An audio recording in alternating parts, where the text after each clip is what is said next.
Hello welcome back to our channel. ఈరోజు మన ఛానల్లో టేస్టీ అండ్ ఈజీ కర్రీ దోసకాయ రొయ్యల కర్రీ అయితే నేర్చుకుందాము. దానికోసం నేను కట్ చేసిన ఆనియన్, మిర్చి, కొత్తిమీర, కరివేపాకు, టొమాటో, దోసకాయలు, పసుపు, కారం, ఉప్పు, ధనియా పౌడర్, అలాగే ginger garlic paste, garam masala and రొయ్యలు తీసుకున్నాను. అండ్ ఈ కర్రీకి మీరు ఖచ్చితంగా దోసకాయ అనేది పచ్చిగా ఉన్నదే యూజ్ చేయండి. ముగ్గింది యూజ్ చేస్తే కొంచెం స్వీట్ వచ్చేసి వాటర్ బాగా వచ్చేస్తుంది. సో బాగా పచ్చిగా ఉంటుంది కదండి, పుల్లగా పచ్చిగా ఉన్న దోసకాయ మాత్రం తీసుకోండి. అండ్ రొయ్యల్లో అయితే ఫస్ట్ మనము వాటర్ పోయే వరకు ఉప్పు, కారం, పసుపు వేసుకుని మగ్గపెట్టుకోవాలి. నేను ఆల్రెడీ కాకినాడలో నుంచి తెచ్చుకున్నాను కాబట్టి మగ్గపెట్టే ఇచ్చింది మమ్మీ. సో నేను ఆ ప్రిపరేషన్ చేయట్లేదు. లేదంటే ఫస్ట్ అది చేసుకుని రొయ్యలు పక్కన పెట్టుకుని అదే బాండీలో మనం కర్రీ ప్రిపేర్ చేసుకోవచ్చు అనమాట. అండ్ ఇప్పుడు కర్రీ కోసం కడాయి పెట్టుకుని ఆయిల్ వేసుకుని ఉల్లిపాయ ముక్కలు అండ్ కరివేపాకు వేసుకున్నానండి. పచ్చిమిర, కొత్తిమీర తర్వాత వేద్దాం. పచ్చిమిరపకాయలు, కొత్తిమీర అండ్ ఈ ఆనియన్స్ మనకి కొంచెం వేగే వరకు వేయించుకున్నామండి. చాలా బాగుంటుంది ఈ కర్రీ అయితే. మీరు దోసకాయ ఇష్టపడిన వాళ్ళు కూడా దోసకాయ రొయ్యలు అంటే చాలా బాగుంటుంది. అండ్ స్మెల్లే మీకు చాలా టేస్ట్గా ఉంటుంది అనమాట, స్మెల్ వస్తుంటుంటే. సో అంత బాగుంటుంది. అండ్ ఇవి వేగిన తర్వాత ఇందులో కొంచెం జింజర్ గార్లిక్ పేస్ట్ వేసుకున్నానండి. ఇదేంటంటే మీరు తినేదాన్ని బట్టి వేసుకోవచ్చు. సమ్మర్ కాబట్టి నేను కొంచెం తక్కువే వేస్తున్నాను ఇప్పుడు.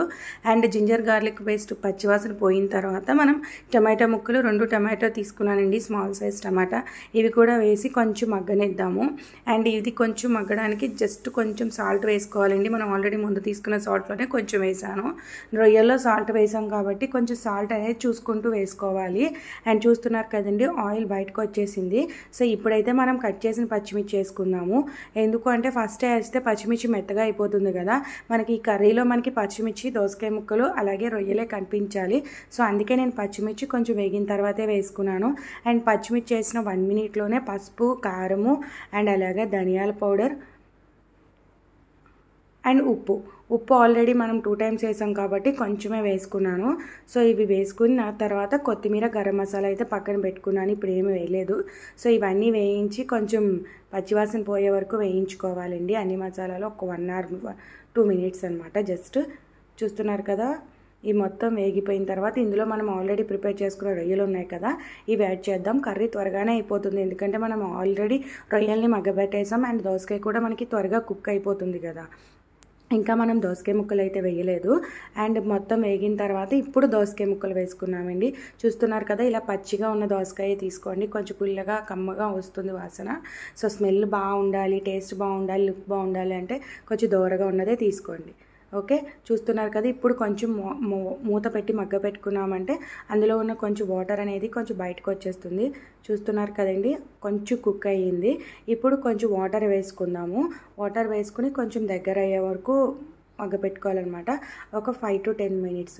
అండ్ ఈ కర్రీ స్టార్టింగ్ నుంచి ఎండింగ్ వరకు మనకి 20 to 25 మినిట్స్ పడుతుందండి. చాలా బాగుంటుంది. స్మెల్ అయితే అద్దరిపోతుంది అనమాట.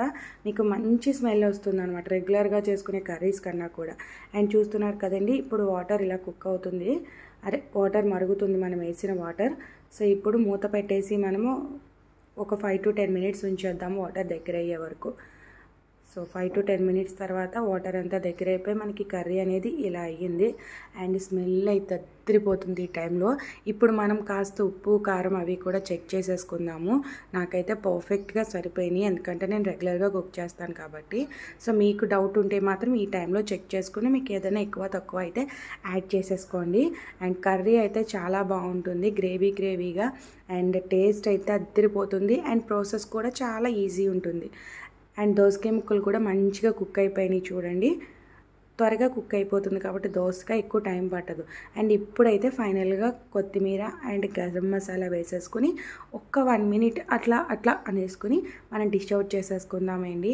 చాలా ఈజీగా అండ్ టేస్టీగా ఉంటుంది. మీరు ఈ ప్రాసెస్లో పచ్చిరొయ్యల బదులు ఎండురొయ్యలు అయినా యూజ్ చేసుకోవచ్చు.